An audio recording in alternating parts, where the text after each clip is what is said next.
Welcome to Greggles TV Daily Rewind. This is where we go back a week and give you all of your tech news stories in one single video. And in this one, it just seems like every single week we get more and more information about the Galaxy Note 20, Note 20 Plus, and all the other phones that are coming out very, very soon for Samsung as well as iPhone and whatever else. So check out this video. Let me know what your favorite story is of the week is. I said that twice. And I'll see you in the next one. Let's get into the tech news. First story of the day is about that wallpaper I was showing you yesterday that caused an issue where your phone would crash if you set that wallpaper as your phone. You'd have to reset your phone in order to get it back to work again. Well, another tweet was put out by Ice Universe, and he said, update, Samsung has received feedback on this type of bug in mid-May and has resolved the issue. Just wait for the subsequent firmware update and do not take the risk. So basically what he's saying is they know about it, they have fixed it internally, and now it's just a point of them pushing out the update to everybody else so that if you set that specific wallpaper that I talked about in yesterday's video, your phone won't crash, you won't have to reset it. Next up is about the Samsung Galaxy Z Flip. We've been talking about this phone having a successor, a 5G version coming out, and you might want to know, at least in America anyway, which carriers it's probably going to be on. Well, Max Weinbach has put out a few tweets here and said there will be a Z Flip 5G coming very soon, 5-ish months. It will be available in the US. There will not be a mmWave support, so Verizon won't likely sell it. Likely it'll be on AT&T and T-Mobile. And he says, the reason I know it won't support Verizon is Samsung is not making carrier builds for Verizon. Verizon likely told them if there is no mmWave, we won't carry it, so Samsung isn't even trying to sell it to them. T-Mobile and AT&T don't need mmWave, so they'll likely carry it. He also said there will be an unlocked version. It will support all carriers on LTE, but only 5G on the supported carriers.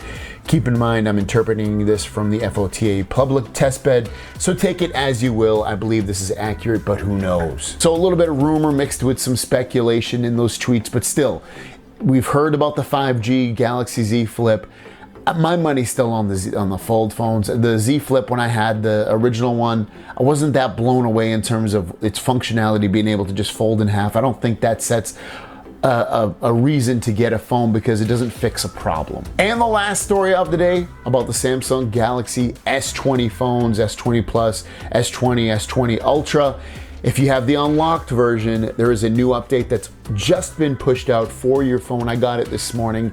It is the ATE4 update. Now, remember, before I dive in and tell you what the ATE4 update is all about, the ATE6 update has been pushed out for some phones throughout the world and some carriers here in America, but ultimately, that's the one you want to get is the ATE6 because that fixes or helps to fix the cameras on these phones with the auto focusing, and it brings in some more camera features and some other features as well. The ATE4 update gives you the June security patch, and that's basically it. So if you're still wanting that camera update, which I'm on AT&T, I still don't have it, then you're gonna have to wait because the ATE4 update, again, is just a security patch. So there you guys go. Let's get into the tech news. First story of the day is about the OnePlus 8 Lite. Now remember, this is going to be their mid-range phone with a budget price. We don't know exactly how much it's going to cost or exactly when it's going to come out. It should be out though, I would presume in the next 2-3 months, maybe less time.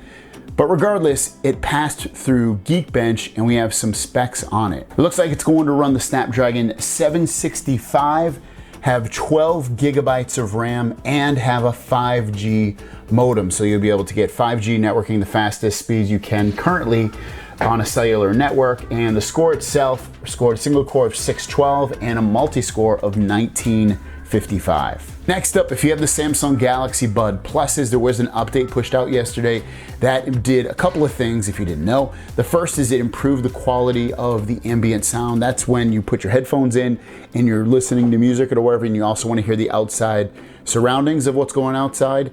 You're able to hear it. Obviously, that's been out for a while, but they've improved the quality of it. The other one, kind of different, you might have not noticed it, is that if you go into your widgets on your phone, you're able to add a few widgets now that they've now added, which is kind of cool for the buds. Now, one of them is it will allow you to see the battery life on the left bud, the right bud, and on the case itself. And the other one allows you to control the ambient sound, turn it on and off, and also lock the touch pads so that they don't do anything. So nice little improvements that they keep doing for the Galaxy Bud Pluses. And the last story of the day is active right now. So if you want to take advantage of this, it's linked down below. It's called Samsung Access. And basically what it is, it allows you to lease a phone through Samsung. You can upgrade basically anytime that you want. Now, currently it's only working with Galaxy S20 phones, S20 Plus and S20 Ultra, and the prices are $37 a month, $42 a month, or $48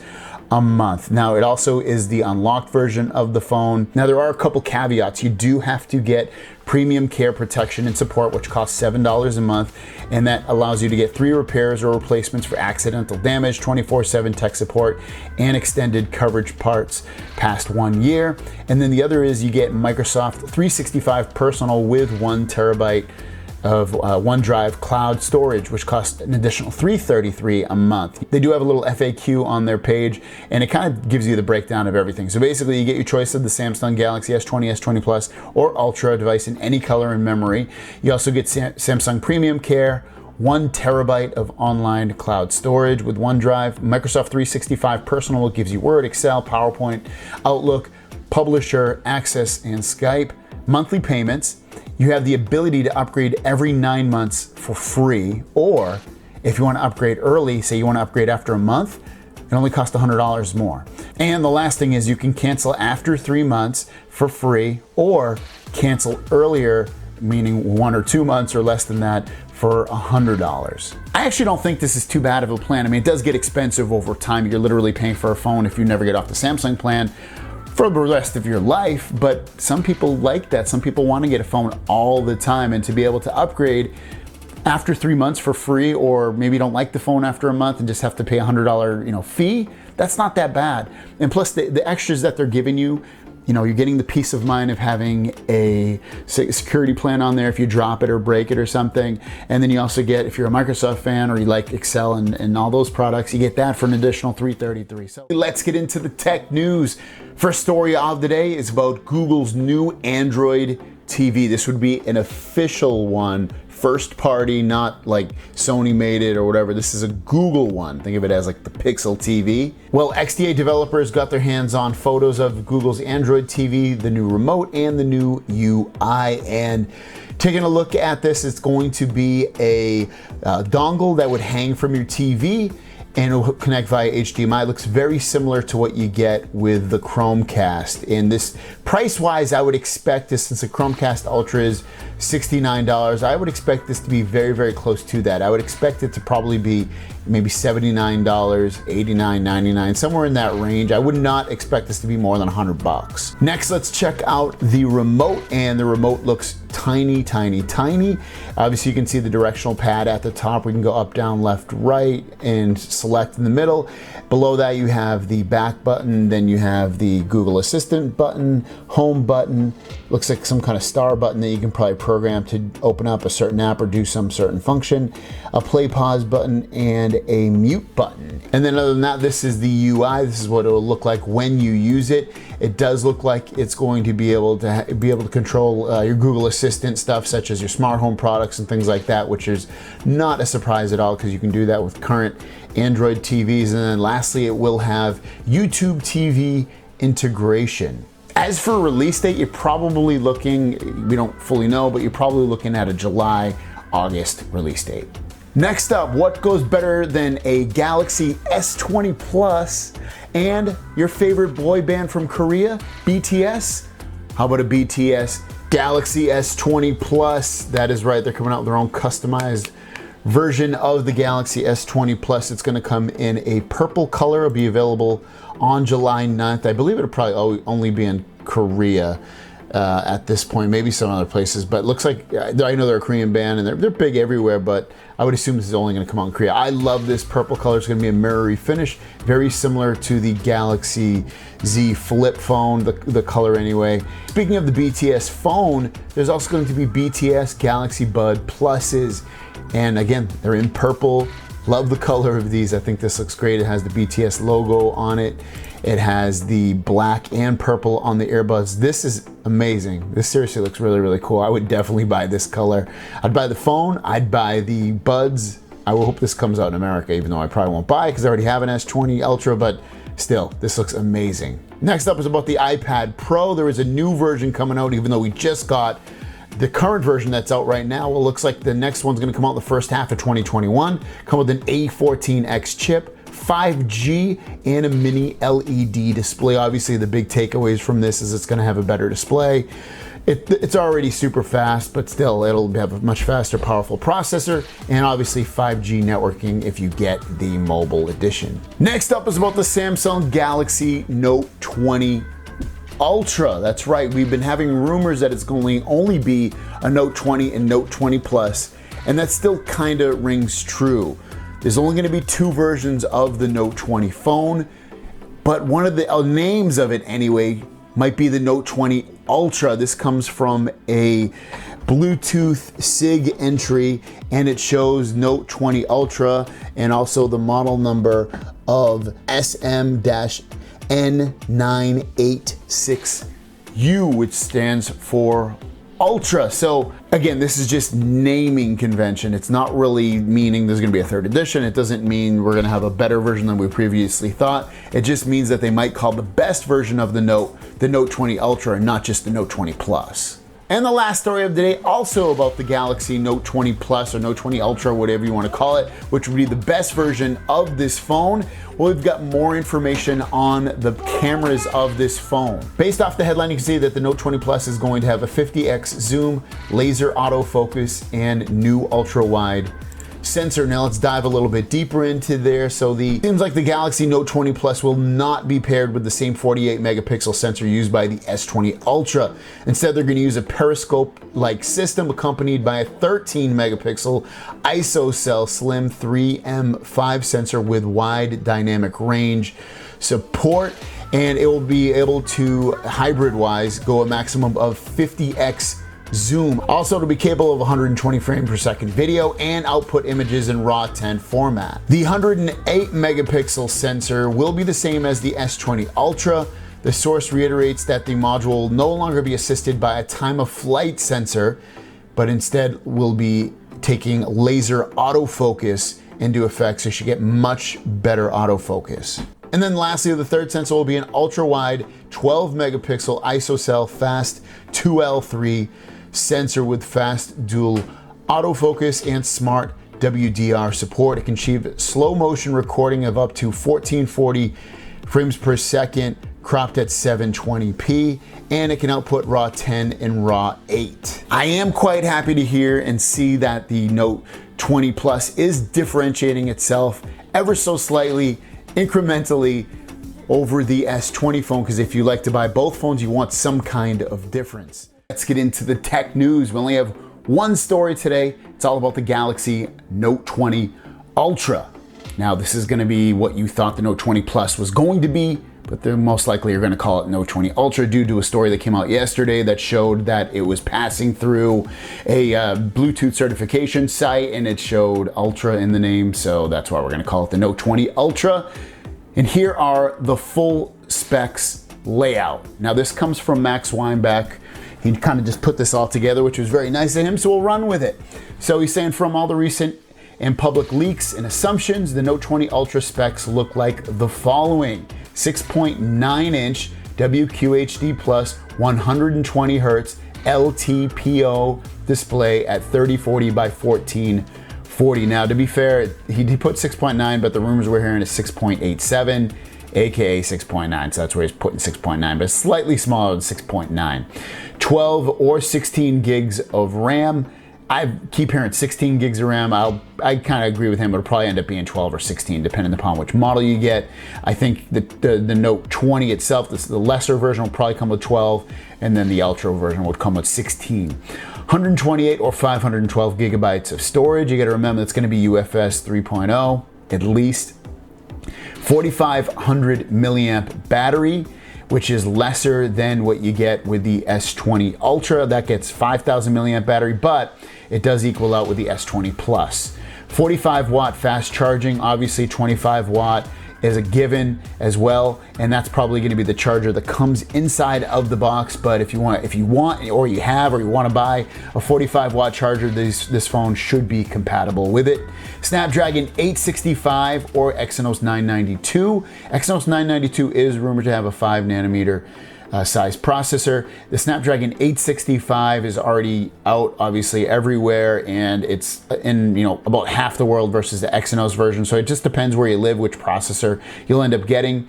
Improved S Pen with better sensors. That's pretty much all we know right now, is that it will be an improved S Pen. We don't really know that much about it more than that. As for the cameras, you're looking at a 108 megapixel main camera, a 12 megapixel ultra wide, 13 megapixel 4x periscope laser autofocus, and he doesn't have it in here, but we've heard 50 times zoom on that periscope camera. So you're looking at not 100x zoom like you get with the S20 Ultra, but 50x, which hopefully it won't look like a water painting like the S20 Ultra does. 40 megapixel front camera, which would match what you get with the S20 Ultra. In-display fingerprint sensor, same as the S20. There's rumors that it might be a more updated version of that fingerprint sensor, so that you get a larger area to put your fingerprint down and have it work better. S20 sized hole punch, and stereo speakers, which again are given. It would be nice to see some quad speakers on here next time. Sub-6 and mmWave 5G, that's all networking stuff. So definitely not that bad of a phone spec-wise. It's obviously gonna be a heavy hitter out there. It's gonna be able to compete with the new iPhones, obviously the S20 that's already been released, all the Chinese phones that have come out recently. So it's without a doubt, you're looking at, remember, 2K plus 120 hertz, which you cannot do currently, maybe if at all, on the S20 Ultra. I just dropped my water. Dang, it's okay. It's in a bottle though, it's safe. I'll grab it. See, all good. Let's get into the tech news. First story of the day about the iPhone 13. Yeah, I know, the iPhone 12 isn't even out, but the iPhone 13, we're already getting prototype looks at what this phone potentially could look like, and it's amazing. This phone is due to have, at least from these rumors, is that it's due to have at least one of the versions a 5.5-inch display with nothing on the display in terms of sensors. Everything would lie underneath the display. Cameras and other sensors underneath the display. Curved edges, rounded edges along the phone, small bezels, and it just looks great for an iPhone with no notch on there. Another big takeaway is that obviously will be a little bit of a camera bump on the back, but again, the big takeaway, other one, is that it potentially is going to have USB-C charging. There's also been rumors that it would be port free, or at least a smart connector on this version, so we'll wait and see, but this is showing that it's going to have a USB-C port, which would be absolutely amazing and not really out of the realm of possibility, due to the fact that iPhone and Apple is using their iPads, some of the versions right now, that have USB-C charging as well. So again, not completely out of the realm of possibility, but this looks freaking amazing. Next up, the latest rumor about the Snapdragon 875 phones is that the cameras will lie beneath the display, at least several of them, and this comes from Digital Chat Station on the Weibo Chinese social networking site, and they said there are several new machines with the Snapdragon 875 where the front camera underneath the screen on file do not belong to the highest brand positioning flagship series. Now that kind of reminds me that if it's not going to belong to the highest flagship series, that potentially if the Galaxy S21 and Note 21 get that processor, which they will, that it wouldn't have underneath the display technology cameras, that it would still lie on top of it. We'll have to wait and see, obviously, and maybe it will, maybe it'll be some other company that doesn't do it, but very cool that at least several of the phones that come out next year with the Snapdragon 875 will have underneath cameras underneath the display. Next up, if you're looking to get a Galaxy Note 10 or Note 10 Plus, the Microsoft Store has a nice little deal where if you purchase one of those phones, you will get a free Galaxy Watch Active 2 for free, which is a $299 value. It's linked down below if you want to take advantage of this. If you're looking to get a Samsung Galaxy S25G UW, which is a Verizon specific 5G phone, which supports both their mmWave and Sub-6 5G networks, well, you now can. It's available right now, but one thing to keep in mind is that, or a couple things actually, is that it only comes with 8 gigabytes of RAM, does not have a micro SD card for expandable storage, and then lastly, 128 gigabytes of internal storage only. And the last story of the day, all about the Galaxy Note 20 and also the Galaxy Z Flip 5G. Those have now passed through Chinese certification, which is meaning that these phones are looking to still be launched in August and either released towards the end of August or early September. So it doesn't look like any delays for the new Galaxy Note 20 or Galaxy Z Flip phones. Now, we haven't heard anything else about the Galaxy Fold 2 in terms of if they've passed through certification. We haven't heard yet. I would assume if they're going to be launched in August or September, that those would soon as well. Let's get into the tech news. First story of the day, Trust the Process, who follows me on Twitter. He sent a message to me, and a few other people did as well, letting me know that AT&T has got the AT-E6 update for their Galaxy S20. I have the unlocked version on AT&T. I still don't have it. This looks like it's only for the carrier versions of the phone. The launch of the Galaxy Note 20 phones and a bunch of other devices. It's going to be a crazy August, September. Now, this story comes out of South Korea. It comes from a site called dongle.com, and it says Galaxy Unpacked 2020 to be held online on August 5th. That's not surprising in terms of it being held online. That's what we've been hearing. August 5th is a Wednesday, and this is crazy because, like I said, this is coming directly from South Korea. They said that they have inside knowledge with someone from Samsung about this. But when we go into another post, this one's from the Weibo site, which is a Chinese social networking site. Ice Universe on there said Samsung will release the Galaxy product line headed by the Samsung Galaxy Note 20 series on August 5th.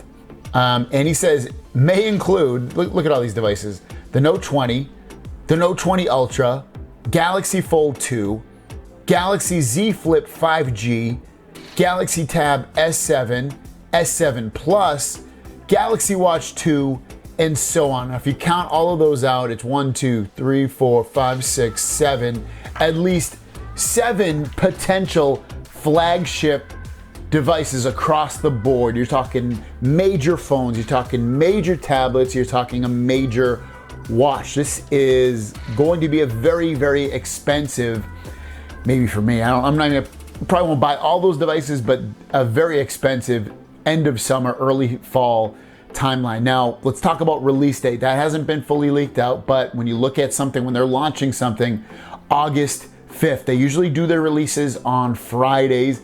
Generally, they do their releases about 2 weeks later. Now, when you look at the calendar, that Friday, the first one anyway, after the launch of this, is August 7th. And usually it's about 2 weeks later that they do the release. So you're looking at August 21st as probably the earliest release date. I actually think the release date's gonna fall either August 28th or more likely September 4th. I think they're actually gonna push this out 4 weeks later before they release all of these devices. I would expect like kind of what they did last year where they release probably the Galaxy Fold first, probably the Z Flip as well, and then release the Note 20 phones, the tablets and all that stuff. But very, very interesting, very, very crazy, very expensive. Out of all those devices, guys, which do you plan on purchasing and why? I probably won't do the Tab S7s. I say that right now, but remember those are gonna be 11 inches and 12.4 inch displays. I probably, at least right now, I don't plan on getting the watch. Maybe I will. I do plan on getting the Galaxy Fold 2, and I do plan on getting that Note 20 Plus Ultra, or whatever they end up calling it. Let's get into the tech news. First story of the day is what the name of the next Samsung Galaxy Watch is going to be. And we know this because it passed through some certification. But before we jump into that, the watch should be released fairly quickly, probably within August or September. So over the next few months, you'll be able to get this new Samsung Galaxy Watch. It'll come in 41 millimeters and 45 millimeters. Let's get to the name. Now, like I said earlier, it did pass through some certification here, and it says Samsung SM-R855F Galaxy Watch 3, and this is the 41 millimeter one. Kind of surprising. I mean, what happened to Galaxy Watch 2? It's jumping right to Galaxy Watch 3, but I don't know. You think it's gonna be that much better than the Galaxy Watch 1? Do you like the name? Let me know in the comments down below. And the last story of the day about the Samsung Galaxy S20 series of phones. As you know, they've been pushing out updates for this on a monthly basis, which is awesome. Sometimes as early as like June 1st or May 1st, you get these updates. And right now they're currently on the ATE 7 update. I'm still waiting for the ATE 6 update, but regardless, ATE 7 update is rolling out as we speak throughout the world. It hasn't hit America just yet, but the ATE 7 update, you might be wondering what it includes. And you can see from right here, it's only going to include security updates. It doesn't add any other extra features, and it has been pushed out as early as June 2nd in some places, and it puts you on the security patch level of June 1st. So ATE 7 out right now, but it's only a security patch. Thanks for watching, guys. Don't forget to subscribe to new videos every single day. My question out to you guys is, what's your current favorite television show that you're watching right now? Mine, I'm not watching one, but I am watching TV shows right now, but my most favorite one that I've watched recently is Upload on Amazon. Let me know what you guys. Thanks for watching. See you down the road. Peace.